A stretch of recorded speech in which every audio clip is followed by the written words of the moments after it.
Smart investors know donating appreciated stocks means zero capital gains tax and a full charitable deduction. WMNF turns your smart financial move into powerful community broadcasting. Speak with your advisor today.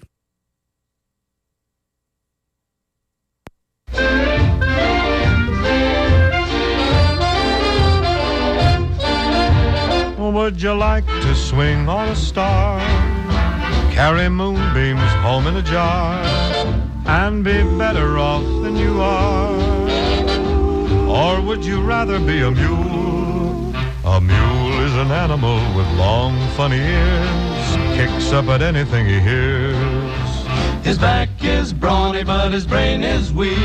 He's just plain stupid with a stubborn streak. And by the way, if you hate to go to school, you may grow up to be a mule. Or would you like to swing on a star, carry moonbeams home in a jar, and be better off than you are? Or would you rather be a pig? A pig is an animal with dirt on his face. His shoes are a terrible disgrace. He has no manners when he eats his food. He's fat and lazy and extremely rude. But if you don't care a feather or a fig, you may grow up to be a pig. Or would you like to swing on a star, carry moonbeams home in a jar, and be better off than you are? Or would you rather be a fish? A fish won't do anything but swim in a brook. He can't write his name or read a book. To fool the people is his only thought, and though he's slippery, he still gets caught. But then if that sort of life is what you wish, you may grow up to be a fish.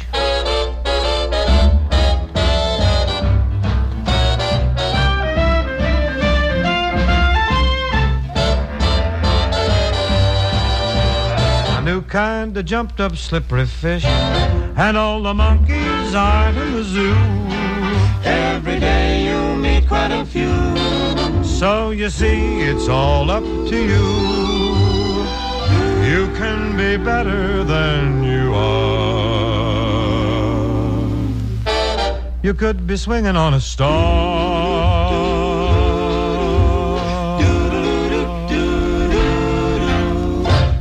Good morning and welcome to Talking Animals. My name's Beverly. I'll be filling in for Duncan today, and also I'll be back next week. Duncan's spending Christmas with his family.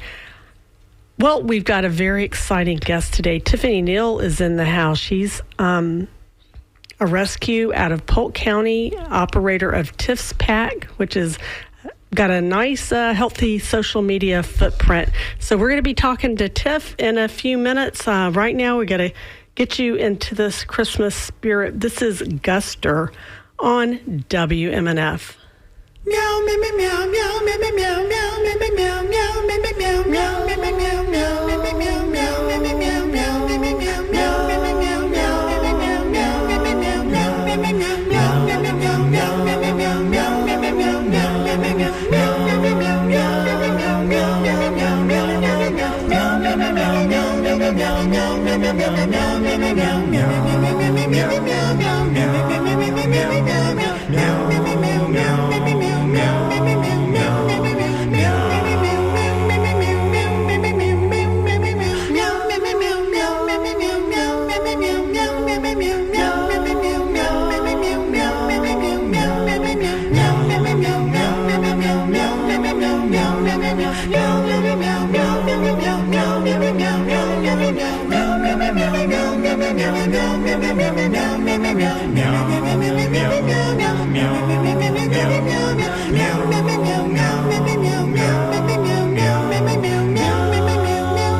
As I mentioned, we're welcoming Tiffany Neal to WMNF to Talking Animals. Good morning, Tiffany. Thank you for coming in on Christmas morning. I was honestly surprised that you wanted to come in on a holiday, but I really appreciate that you made the time to come visit us.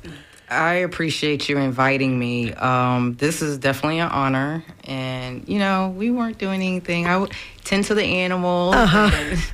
Nothing different. This is a nice invite. So I didn't care if you wanted me to come on Christmas. Well, we're going to get into a lot of details about what you're doing, but just give us a brief rundown of how you've established yourself as Tiff's Pack and what that means as far as the social media and the implications and how people can find you and find out things that you're doing. I started with my Instagram page. It actually was the name of my personal dogs. And I want to say in 21, I started fostering for a rescue. After making that Instagram page, I'm not even going to lie, I got another dog to mate because I'm like, oh, my older dog's getting old and da-da-da-da. But a higher power had a different view for me because instead of seeing cutesy little parents of puppies, I saw shelter dogs. Right. And it blew my mind. Mind. And so once I started fostering for my, rescue that I was fostering for, I created Tiff's Pack because even though I took on a lot being a first-time foster, because I think I took in, I had 5 dogs on top of the 2 I had. My husband was like, are you crazy? I am, I think. It's a calling. That's one thing. My good friend Rob and Thanona Sass is the one that directed me to check you out. And we both have to agree that it's kind of a calling. And that it kind of grows from there, I believe. You can kind of get the little hint of something. I feel the same way with me. I mean, with radio, it's like, I don't want to know if I can do this. But I keep getting asked to come back, so you're doing something right. I guess so. So you started Tiff's Pack as a nonprofit recently, is that correct? Yes. Okay. I went back and forth with it for about a year after starting fostering. I just felt like I could add something to the rescue community after watching it for the last 2 years before incorporating, and or 3 years. And I started it back in March after finally deciding. So I got frustrated one night, and I'm just like, I can't do this. I think every rescuer goes through that. And it was just really frustrating. And this, you're not going to believe this, but I was like, I can't do this. My family loves what I do, but, it's just kind of me, and I kind of make my kids do it. But, it was just a day I went to work and I came home. It's like pure chaos. And I'm just like, why wasn't this XYZ done? Because I leave a list. And I said, I'm not doing this anymore. So January of this year, one of my neighbors left, and they left their dog. Oh. My daughter comes, Mom, there's a dog sitting out front of the house. I was like, I don't care, whatever. I'm feeding the cats. And I had just went outside to feed my ferals because I feed them every morning. I didn't see a dog. I probably wasn't even paying attention. But literally, if you look through my blinds, he's sitting across the street, facing my house, and just sitting there staring. It took me about an hour to catch him because I try to gain their trust because you could tell he was tired. I walked the whole neighborhood. Nobody claimed him. And then one of the neighbors that walks his husky every day, he goes, oh, yeah, wait a minute. He lives across the street from me. They moved. And I'm like, I said, okay, I hear you. I know what I got to do. So I started the process in January, and by March, I was incorporated as a 501c. Okay. What was the dog's name? We named him Tucson. So let's credit Tucson for moving the needle a little bit, huh? He just was like, lady, I don't know you. Don't touch me. So he was scared. He was scared. Yeah. He was tired, too, because I only caught him because he was sitting there and he just started doing this. I said, "Oh, I'm gonna leash you." Yeah. As soon as he started dozing, when he got a good doze, I looped him.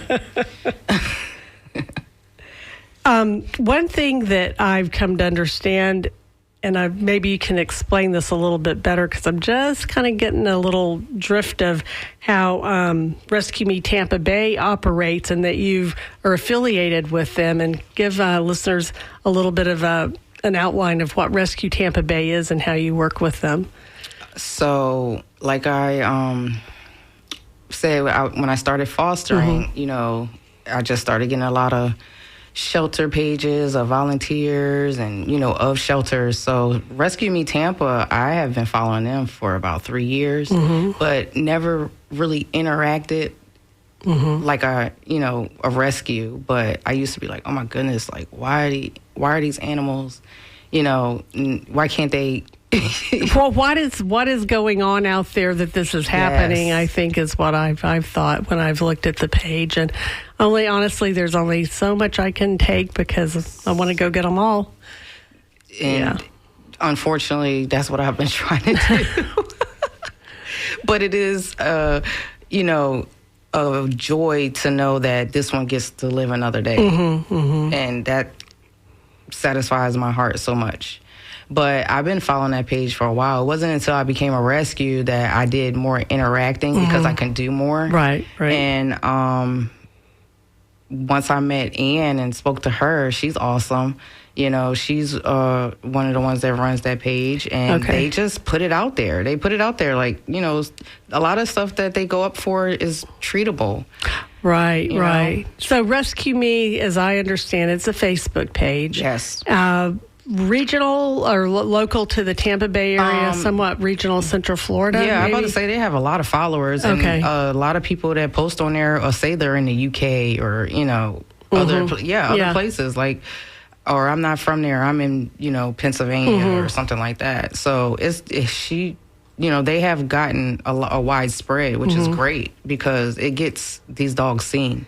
Okay, and you mentioned Ann, they're moderators for the page to kind of weed out inappropriate posts and things like that. Yes. Okay, so as far as Rescue Me Tampa Bay goes, can anybody post as long as it's appropriate to what their mission is? Yeah, I think that anybody can pretty much comment. Comment, Yeah, okay. they do all the posting, which is kind of the same with my page unless you tag me or something like that.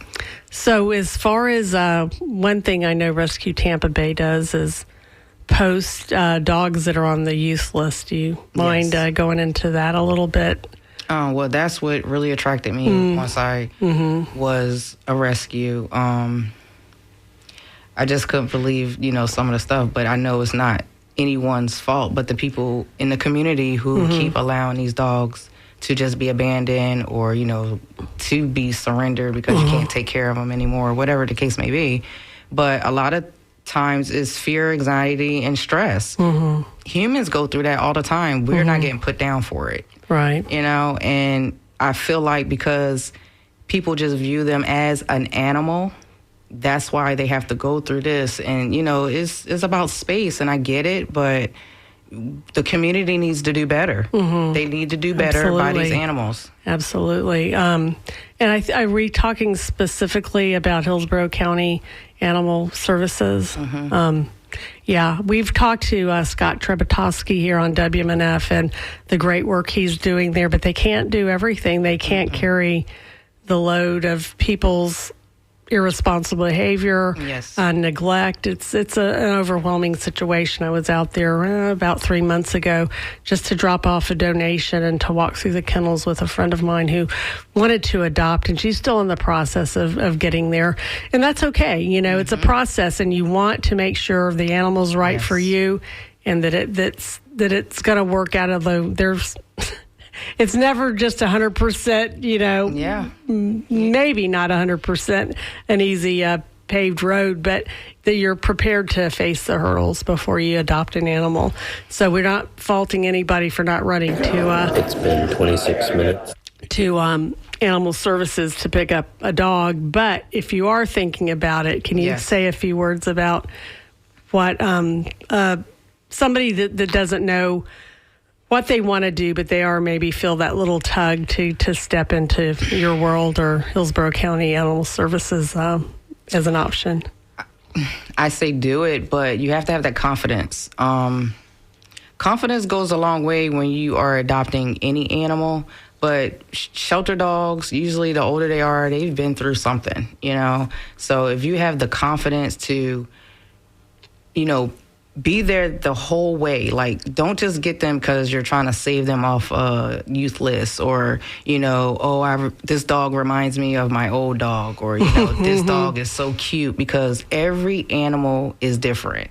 So I tell my fosters, I tell them, like, I need people that are going to work with the animal.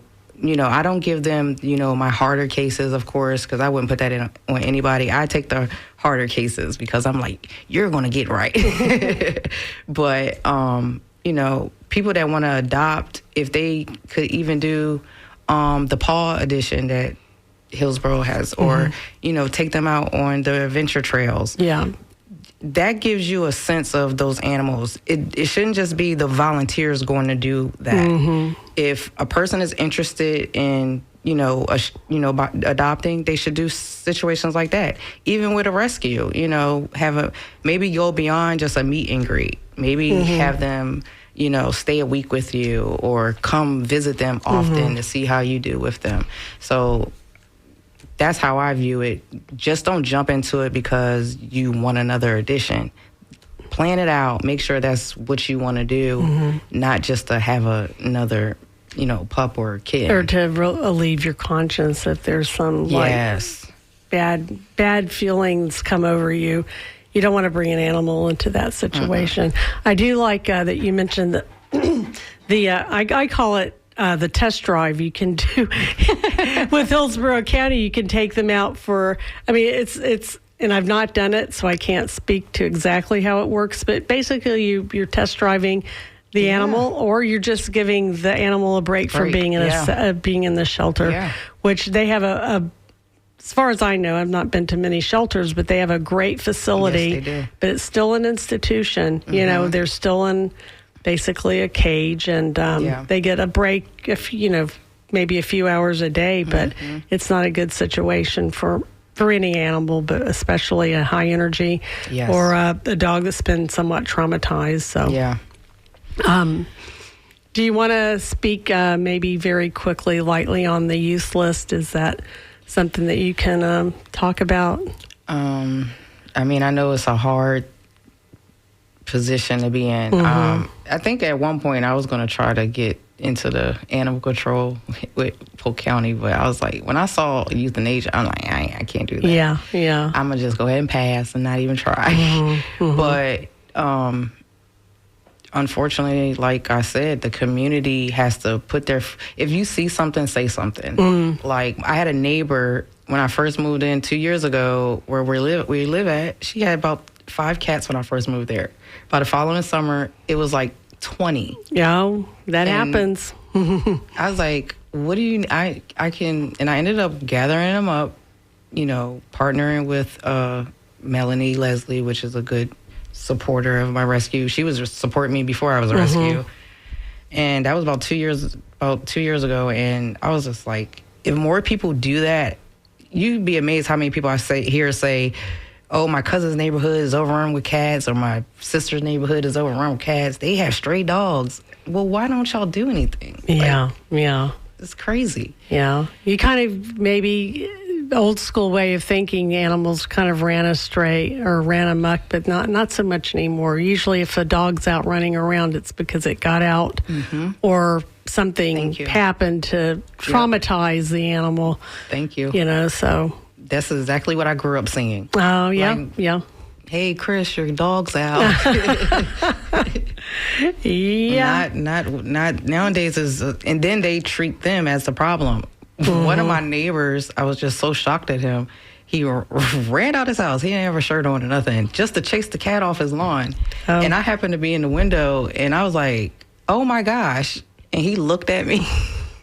I say, yes, you. Oh my gosh, it's a little cat. Yeah. Like, are you going to do that every time she comes in your yard? Like, it's not their fault that they're there. It's absolutely not their fault. And I've talked to someone that was giving Hillsborough County a bit of a hard time for the youthless, but it's like I believe from what I've seen and what I've talked to with Scott and other people at the shelter, they're doing the best they can. They're doing the best that they can and with what they got. And the services they offer are pretty much amazing. The way they try to help people is amazing.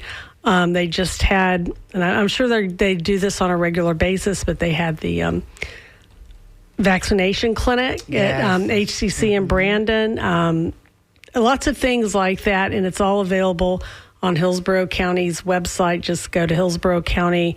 I believe it's under pet services or under, I'm sorry, I'm talking without having the exact information. Anyway, Hillsborough County, Florida.gov has all the information that Hillsborough County offers at their pet services center. So real quick, if you want to give another pep talk to people that might be thinking of fostering and how they would maybe step into that world, like go to a rescue site or something like that. Go to your local rescues to see if they need, rescues always need fosters. That's number one.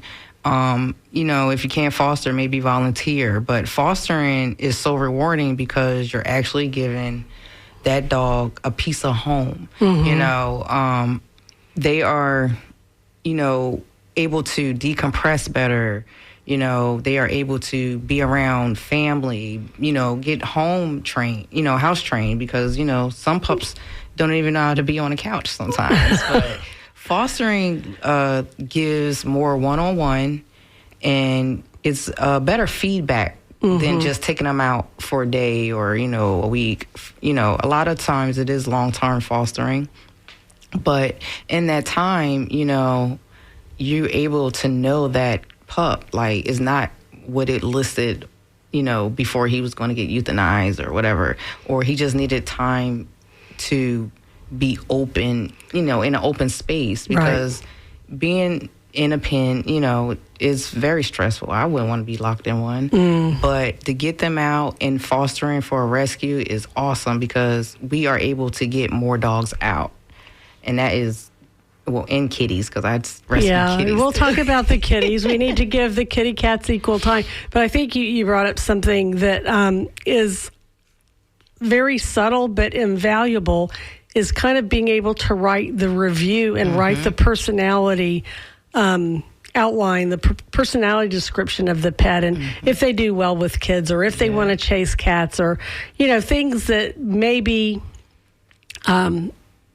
temperament and behavior control that could be modified versus something that, maybe this animal would be better off in a certain kind of home, or not left alone, at least for long periods of time, or needs a big yard or doesn't need a big yard, and things like that. I know that Hillsborough County has some profile of their dogs, and not so much the cats, but the dogs, of their temperament. But you can't really get a good gauge for that from them being at the actual facility. Yeah. So when a foster gets an animal, I guess it would make sense that they are encouraged to write as much detail about the animal as they can. Oh yeah, and I love my fosters. They do great with my fosters, and they give me a lot of feedback. I'm able to feel like I'm there with most of them. But it's rewarding, and once they're adopted, it's even more rewarding. We're talking to Tiffany Neal of Tiff's Pack. We want to give Tiffany as many opportunities as possible to tell people how to find her on social media. So please step right up and toot your own horn a little bit. Yes, you can find me on Facebook with Tiff's Pack Corp. I am on TikTok at Tiff's Pack, and Instagram Tiff's_Pack. And I think that's all I have, yeah. Okay. That's, yeah. Tips Pack. Tips Pack all the way. On Facebook. I guess if you put that in the search, it'll come up. That's how I found you. So we weren't going to be taking phone calls, but we can text the studio at 813-433-0885, or you can email dj@wmnf.org. We have a question from our buddy Rob. Do you have an idea of how many dogs are saved from the Pet Resource Center daily through people pledging for rescues and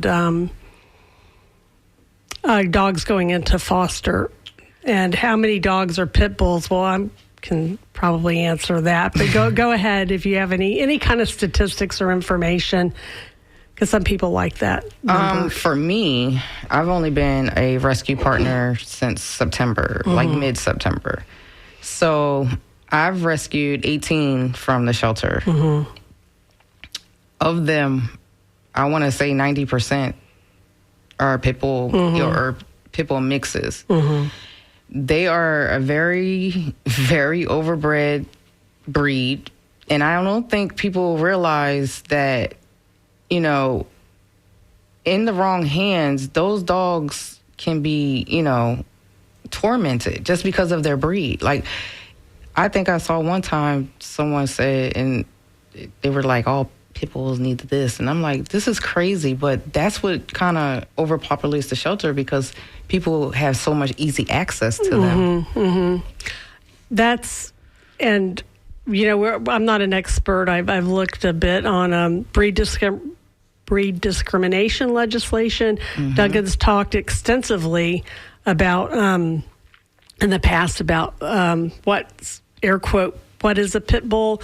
And I'll take this moment to direct listeners to talkinganimals.net, highly searchable site. Any topic, any guest, if you know a name, if you want to look up pit bulls, you can. If you want to look up Jane Goodall, you can. Lots of information to be had there, but pit bull is just kind of a basket term for a dog that might fit a certain profile or look a certain way. In the past, I've had two, and honestly, they didn't even look like the same species. Yeah. One looked a lot like a cow, a miniature cow, and one looked a bit like a gargoyle. Yeah. So you can't really, you can, and they, I think rescues, Hillsborough County and specifically, have gotten away from that basket label for dogs because it doesn't do them any good. Some dogs, I think, with their high energy, their muscular build, their strength, you know, they do require special handling and special, maybe a little bit more of an inside knowledge. But for the most part, they're mutts that kind of look a certain way. Yeah, unfortunately, yeah. And the term, you know, pit bull is, like you said, umbrella, because there are so many dogs that are labeled that aren't that. Like, I have a American Staffordshire. She's not a pit bull. Right. But they will label her as a pit bull. And, you know, it's just educating yourself on those breeds. Right. I think 3 years ago, I found out, I think the Boston Terrier is under the bully breed. I said, what? I said, some little dog you can pick up and scoop up with one arm. Yeah, that doesn't make any sense. I said, no, this is it's the Terrier, you know? Yeah, the Terrier. Yeah, I know we've talked a bit on this, Duncan's talked a bit on this show about the bully breeds and the labeling, and it's a lot of it's temperament, a lot of it's their treatment before they were unfortunately dropped off or picked up by animal control. Can you talk a little bit about we talked on the phone about behavioral issues and the support you're able to provide or direct people to find support if they foster or if they're adopting? Always seek out if you have issues with behavioral issues, and it could be minor, just your dog not sitting or, you know, waiting. It could be small things, but those small things can turn into a bigger issue down the line if it's not attacked. And I'm not saying attack it, but if you're not on top of it, their critical time is literally before they're 6 months old. And it's amazing how in those 6 months they can learn to be a certain way, but they're also are still young enough to be corrected. I think my behavioralist told me one time till about 4-ish, but even though old dogs can learn new tricks, because I've seen that. Yeah. But to get on top of it, I always would, say get a trainer or a behavioralist to help out.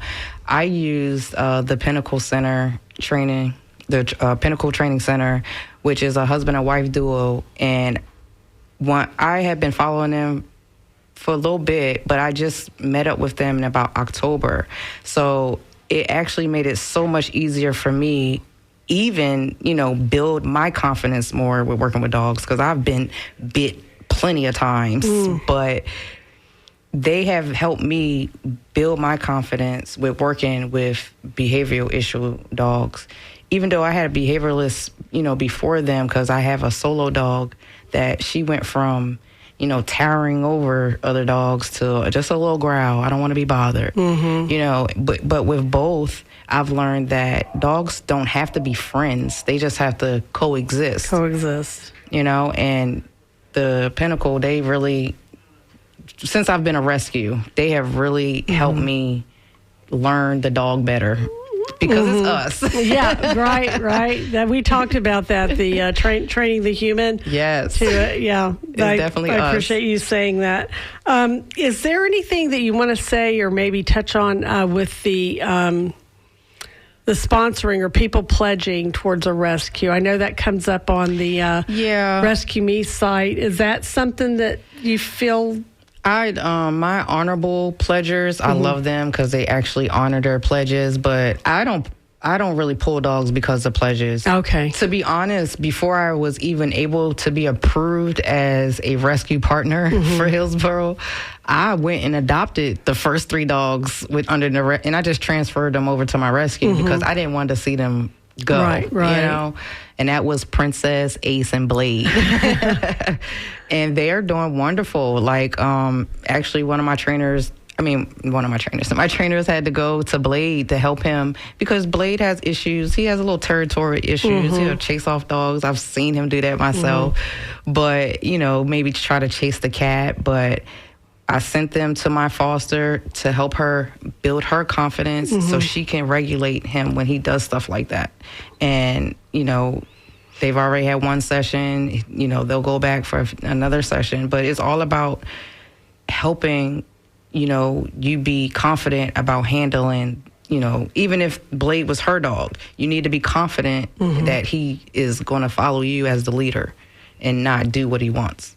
So I try to get the dogs just to save them. Pledges have never, they help. I love the fact that people do follow through, but I don't do that for the pledges. Okay. Yeah, but it's an option out there if you're, especially I like to think of myself. It's like I see something, I want to do something. Yes. Well, we'll send you a few dollars. Yeah. And I used to pledge too. I used to pledge and, the dog I saved, send my money. Well, we do that on WMNF. Where it seems like we're constantly raising money. And the one reason, I'll kind of backtrack on myself, I was so excited to have Tiffany in as a guest. She was not familiar with WMNF. Yeah. Was not familiar with Talking Animals. So we're getting to introduce each other to what we're up to. And Shelley was on at the beginning of her show. She talked a bit about independent media. And I want to give listeners an option or encourage them to go back and listen to the beginning of Shelley Reback's show, and also on WMNF.org. She was going to post her links to independent media where you can get as much untainted news that's available out there. And WMNF's proud to be part of trying to do fair media, unsponsored media, no financial subsidies going to anybody. We're all independent media, all Every voice you hear on WMNF is a volunteer, with exception of a small newsroom staff. People are here working all day to keep WMNF on the air. And like with Tiff, she's doing it out of the goodness of her heart. We're going to get back into your personal story a little bit. We're going to take a quick break while Tiffany and I reconvene on what we need to talk about before we wrap up. This is 88.5 WMNF Tampa. You're listening to Talking Animals.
We're here with Tiffany Neal on Talking Animals, tiffspaccorp.com. We can't say enough great things about Tiffany, who I'm just getting to know today, but she's now part of WMNF's family, and we hope to hear more updates from her. We were talking briefly off mic about cats, so if you want to put in a good word for the feline species, please go ahead. Look at she's smiling. Because I mean, I love my dogs. I do. But my cats they're so cuddly. Mm-hmm. You know, I have to update my website, tiffspaccorp.com. It's only me and my 2 kids that help. Well, my son now. And so I try to like update as much as possible. But I have a lot of cats and kittens. They're so clingy, and days that I have had, like the longest day, whether it's been working and running to pick my son up from work and then going back to work and then running to the shelter, you know, I go sit in my chair in that room and they just purr and purr and purr. I have one, he just likes to stroke my hair, and you know, I have one that bites on my hair. So they're very calming. They're so calming. Do you offer any cats to foster or rescue? I mean, is that part of Tiff's Pack? Is the fostering of cats that you're taking in, or do you defer to other? I take in a lot of cats. I have a couple I have a couple fosters for cats, but most of the cats come to me. I've only had a couple fosters for them, but because they have their own room, and you know, so I just pretty much fit them where I can. And they found a home, it sounds like. Regardless of, you know, if they're adopted or not, all of my babies at the house, the dogs too, they have a home. You know, even the pups, they get out frequently. I make sure they get out a lot just to stimulate them and, you know, get in those little training drills that my trainer showed me and stuff like that. But the kitties, they're so clingy, and I love them because, you know, nobody really wants the cat that don't want to be bothered. Right. I have those too. I do too.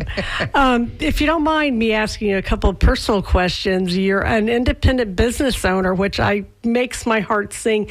There's so many people that are involved with WMNF, and partially it's a time constraints, but we're all, a lot of us, including myself, are small business owners, and I know that you're a small business owner. That makes me smile. You want to talk a little bit about that?